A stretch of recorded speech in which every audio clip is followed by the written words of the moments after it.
দুই দুষ্ট বন্ধু ব্যাগ ভরে বাগান থেকে অনেকগুলো আম চুরি করে নিয়ে আসছে। এখন এই আমগুলো ভাগ করবে কোথায়? তারা দুইজন মিলে পরামর্শ করে সিদ্ধান্ত নিল তাদের পাশে থাকা একটা নির্জন কবরস্থানের ভেতরে বসে আমগুলোকে ভাগ করবে।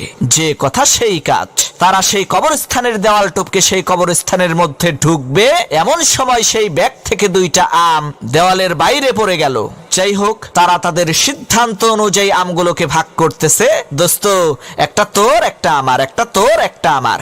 এরই মধ্যে সেই কবরস্থানের পাশ দিয়ে এক লোক হেঁটে যাচ্ছিল। এখন সেই লোক তো আর জানে না যে কবরস্থানের দেওয়াল টপকে তার মধ্যে চোর ঢুকছে। সে তো মনে করছে কবরের মধ্য থেকে মনে হয় ভূতে কথা কয়। তখন সেই লোক তাড়াতাড়ি করে মসজিদের ইমাম সাহেবের কাছে যেয়ে বলছে, হুজুর, কবরস্থানের মধ্যে ভূত ঢুকছে, আপনি জলদি করে আমার সাথে আসেন। তখন ইমাম সাহেব কয়, আরে মিয়া, কি আজে বাজে কথা বলেন, কবরস্থানের মধ্যে আবার ভূত আসবে কোত্থেকে, চলেন তো দেখি। তখন সেই লোক আর ইমাম সাহেব দুইজন মিলে কবরস্থানের পাশে এসে দাঁড়াইছে। ইতিমধ্যে দুই বন্ধুর চুরি করা সবগুলো আম ভাগাভাগি করা শেষ। তখন এক বন্ধু আরেক বন্ধুরে বলছে, দোস্ত, এইখানে যে কয়টা আছে সেইগুলো তো আমরা খাওয়ার জন্য ভাগ করলাম, কিন্তু দেওয়ালের ওই পাশে যে দুইটা আছে ওই দুইটার কি করবি? তখন অন্য বন্ধু বলল, কেন, একটা তুই খাবি আর একটা আমি খাবো।